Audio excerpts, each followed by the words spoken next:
Hello दोस्तों, मैं हूं Ravi sir achievers commerce academy से। फ्रेंड्स, आज हम चैप्टर नंबर 3 लीनियर रिग्रेशन के एक्सरसाइज 3 के सेक्शन ए एमसीक्यू क्वेश्चंस करने वाले हैं। फ्रेंड्स, एग्जाम के व्यू पॉइंट से एमसीक्यू क्वेश्चंस का भी बहुत ज़्यादा इंपॉर्टेंस होता है और हम यहाँ पे सिर्फ एक एग्जाम ओरिएंटेड या फिर सिर्फ मार्क्स स्कोरिंग के बेसिस पे एमसीक्यू को नहीं देखेंगे, पर इनको कॉन्सेप्चुअल क्लैरिटी के साथ भी देखेंगे। तो फ्रेंड्स, आज सारे क्वेश्चंस मैं आपको अगर जरूरत पड़ी तो टेक्स्ट बुक में से रेफरेंसेस दे के भी समझाऊंगा। चलो फ्रेंड्स, स्टार्ट करते हैं। फ्रेंड्स, सबसे पहला एमसीक्यू है, which of the following indicates the functional relation between the two variables.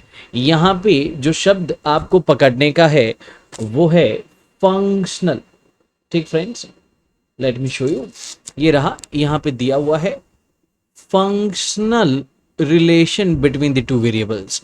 और दोस्तों, इसी चीज को समझने के लिए आप अपने बुक के पेज नंबर 117 पे जा सकते हैं, 117 पे जा सकते हैं।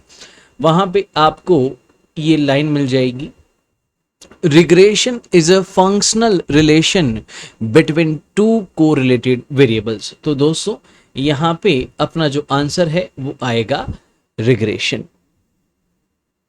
फिर फ्रेंड्स, क्वेश्चन नंबर 2 पूछ रहा है, the best fitted line of regression can be obtained by which method. दोस्तों, इसका आंसर है option A, least square method. पर दोस्तों, इस चीज को सिर्फ यूं ही टिक करने से पहले मैं आपको समझाना चाहूंगा कि लीनियर रिग्रेशन की जो लाइंस हैं उनको बताने के लिए दो टाइप के ग्राफ्स बनाए जाते हैं। एक मेथड ऑफ स्कैटर्ड डायग्राम है और एक अपना मेथड ऑफ लीस्ट स्क्वायर्स हैं। दोस्तों, मेथड ऑफ स्कैटर्ड डायग्राम जो है उसमें अलग अलग एस्टिमेट्स आने की पॉसिबिलिटी होती है, कुछ एक्यूरेट इंफॉर्मेशन वहां पे नहीं मिलती है। इसलिए दोस्तों, उस मेथड को सब्जेक्टिव बोला गया है और उससे बेटर मेथड जो है वो लीस्ट स्क्वायर के मेथड को बोला गया है, जो कि आपको मिल जाएगा पेज नंबर 118 पे। तो दोस्तों, 118 के बॉटम में आपको मिल जाएगा, the method of least square is used to obtain such a best fitted regression. तो ऊपर ये लोग कहना चाहते हैं कि ऊपर की जो मेथड है वो सब्जेक्टिव मेथड है, उसमें कभी कभार वैल्यूज अलग आने की पॉसिबिलिटीज भी होती है। फिर दोस्तों, क्वेश्चन 3 पूछ रहा है, in usual notation what is b y x. इसका मतलब क्या? जब भी आप देखते हो बी वाई एक्स, उसका मतलब क्या? तो दोस्तों, यहाँ पे जो y है वो डिपेंडेंट वेरिएबल है, x जो है वो इंडिपेंडेंट वेरिएबल है। x की जो वैल्यूज हैं उसमें फर्क पड़ने से y पे फर्क पड़ता है। तो दोस्तों, पेज नंबर 125 पे आपको utility of the study of regression में पॉइंट नंबर 3 मिल जाएगा, जहां पे दिया है, we can determine the approximate change in the value of dependent variable y for a unit change in the value of independent variable x। तो दोस्तों, यहां पे अपना ऑप्शन सी सही आंसर है।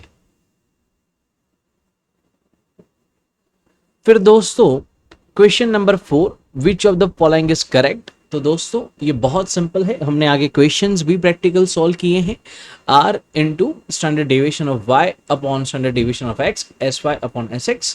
आपको पेज नंबर 149 पे सारे फॉर्मूला और प्रॉपर्टीज भी मिल जाएंगे। दोस्तों, क्वेश्चन नंबर 5 पूछ रहा है, the regression line always passes through which point. दोस्तों, कॉमन सेंस की बात है कि भाई कोई भी वैल्यूज हैं उनकी एवरेज जो है उनमें से तो उनको पास होना ही होना पड़ेगा। उसके अलावा दोस्तों, क्वेश्चन नंबर 6 पूछ रहा है, what is error E in estimation in case of line of regression of y on x। तो दोस्तों, हम एक रिग्रेशन लाइन निकालते हैं, आप जानते हो हम उसमें x की वैल्यूज पुट ऑन करते थे, जो हमें फाइंड करनी होती थी वो हमें एक अप्रोक्सीमेट वैल्यू बता देता था। वैसे ही दोस्तों, given question values and regression line में उनकी x की वैल्यूज रख के जो डिफरेंस आता था उनको हम एरर बोलते थे, जिसका रेफरेंस मैं आपको दे सकता हूं पेज नंबर 123 पे जहां पे वो क्वेश्चन है, इसलिए इस तरीके से हम एरर फाइंड करते थे। तो अपना सही आंसर है option A, y minus y hat. दोस्तों इसको y कैप y हैट ऐसा भी बोला जाता है। फिर दोस्तों question number 7, which regression line is used if the sale of a commodity depends on its advertisement cost. तो दोस्तों एडवर्टाइजमेंट कॉस्ट x है, सेल ऑफ अ कमोडिटी उस पर निर्भर कर रहा है, इसलिए वो y है। तो यहाँ पे आपका answer regression line of sales on advertisement cost सही है। उसके अलावा दोस्तों क्वेश्चन नंबर 8 में बोला है which of the following is a regression line of y on x। दोस्तों ये हम कई बार कर चुके हैं और ये आपको पेज नंबर 149 और आगे के सारे प्रैक्टिकल क्वेश्चंस के अंदर मिल जाएगा। 9th क्वेश्चन पूछ रहा है for which value of the correlation coefficient the regression coefficient become 0। Clear बात है, जब वो 0 होगा तब अपना रिग्रेशन कोएफिशिएंट का वैल्यू 0 आएगा, जब आपस में कुछ लेन देन नहीं है तो। क्वेश्चन नंबर 10 पूछ रहा है what is coefficient of determination the study of regression for two variables. दोस्तों यहाँ पे ऊपर कोरिलेशन कोएफिशिएंट दिया है जिसको हम बोलते हैं r, और जब हमें कोएफिशिएंट ऑफ डिटरमिनेशन फाइंड करने की बात आती है तो हमें r का स्क्वायर करने का होता है, जो कि पेज नंबर 149 पे और आगे के थियोरेटिकल पोर्शन में आपको मिल जाएगा। इसलिए दोस्तों अपना option B square of correlation coefficient सही है। ओके बच्चों 11th क्वेश्चन से हमें कुछ छोटे क्वेश्चंस आ रहे हैं जिसमें हमें कुछ कैलकुलेशन करना पड़ेगा। तो यहां पे बोला है y hat is equal to 10 plus 3x। बहुत सिंपल है, y hat is equal to 10 plus 3x दिया हुआ है। दोस्तों हमें बस x की जो वैल्यू दी है वो हमें x की जगह पे पुट करनी है, तो ये आंसर आएगा आपका 70।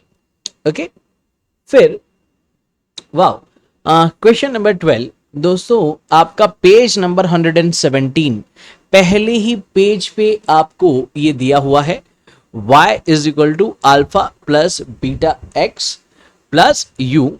इनकी डिटेल डिस्कशन हम अपने थ्योरेटिकल सेशन में करने वाले हैं, थियोरेटिकल वीडियो लेक्चर्स में वो चीज़ें आ जाएगी। तो दोस्तों सिर्फ यहाँ पे ये जो वैल्यूज दी हैं उनको ही हमें सॉल्व करना है। तो हम यहाँ पे देख के बोल सकते हैं कि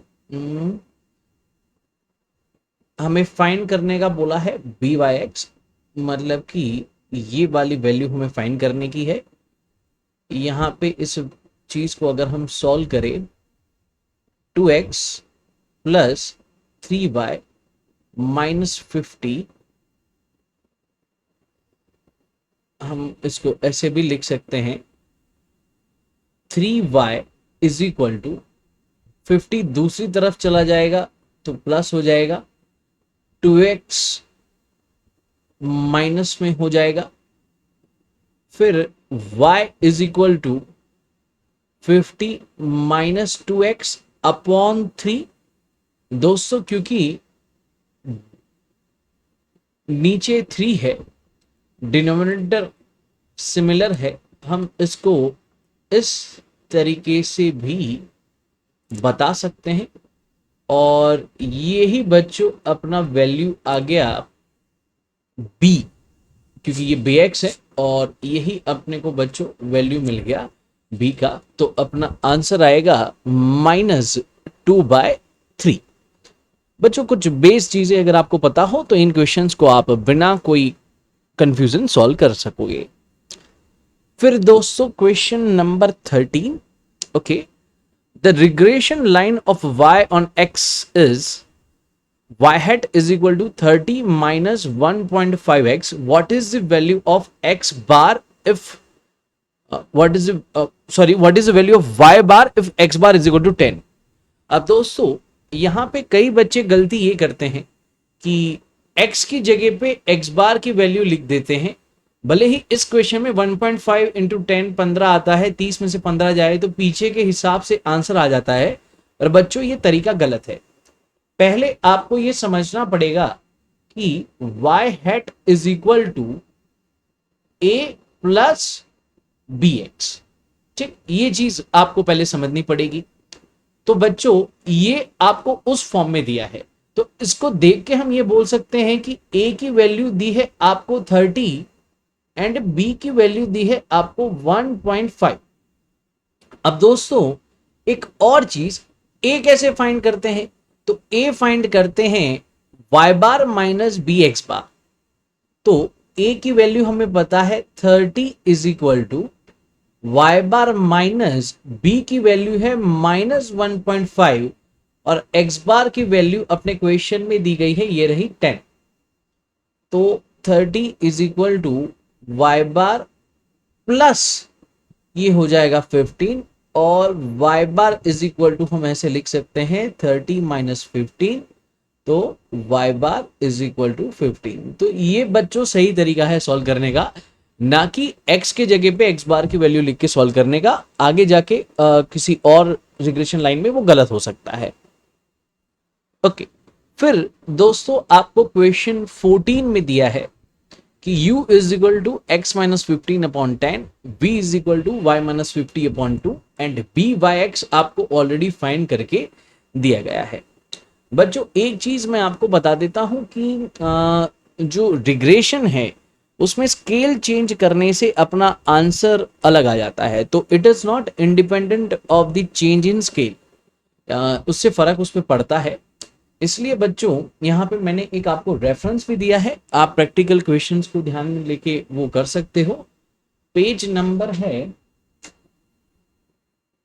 147 का सेकंड केस आप देख सकते हो। तो दोस्तों ये जो वैल्यू है ये है सी एक्स, ये जो वैल्यू है ये है सी वाई, और आपको b y x is equal to 7.5 already दिया हुआ है। अब बच्चों यहां पे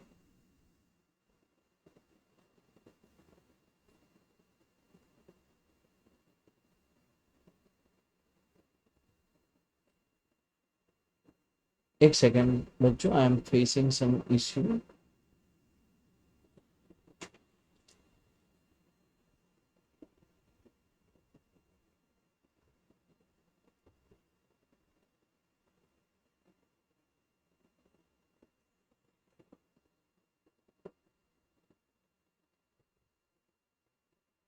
ओके, तो बच्चों यहां पे क्लियरली बोला है बी वाई एक्स कैसे फाइंड करते हैं, तो b v u into c y upon c x करके, राइट। पर हमें क्वेश्चन में क्या दिया हुआ है? यस, हमें क्वेश्चन में बी वाई एक्स दिया हुआ है, तो यहां पे हमें इस तरीके से करना पड़ेगा, हमें उसमें से बी वी यू फाइंड करना है। तो बी वी यू अगर फाइंड करना है तो उसके लिए हमें बी वाई एक्स इंटू सी एक्स अपॉन सी वाई करना पड़ेगा। तो बी वाई एक्स अपने क्वेश्चन में दिया हुआ है 7.5 मल्टीप्लाई बाय सी एक्स अपना है 10 और सी वाई है अपना 2, तो ये बच्चों अपना आंसर आएगा 37.5। फिर दोस्तों क्वेश्चन नंबर 15 में आपको आर दिया है 0.8। फिर आपको पूछा है how much part of the total variation in the dependent variable can be explained by the regression model. अब दोस्तों इसके लिए आपको मैं ले जाऊंगा पेज नंबर 138 पे। दोस्तों देखो पेज नंबर 138 पे आपको ये पैरा मिल जाएगा जहां पे पूरी मेथडोलॉजी बताई गई है। हम इसकी रिलायबिलिटी के लिए हम आर का स्क्वायर करते हैं, right, coefficient of determination find करने के लिए। तो वैसे ही अपने क्वेश्चन में 0.8 दिया है, तो 0.8 का स्क्वायर करेंगे, वो हो जाएगा 0.64, 8 8 64। और दोस्तों फिर उसको परसेंटेज फॉर्म में देखने के लिए हम उसको मल्टीप्लाई बाय 100% करते हैं। तो दोस्तों यहाँ पे अपने ऑप्शन का आंसर आएगा 64%। तो ये आपका सही ऑप्शन है। ओके फ्रेंड्स, तो आज के लिए इतना रखते हैं। पर दोस्तों एमसीक्यूज बहुत इंपॉर्टेंट होते हैं और उनको बाय हार्ट करना या रट्टा लगाना वो सॉल्यूशन नहीं है, उनको कॉन्सेप्ट के साथ समझना ज़रूरी है। Thank you.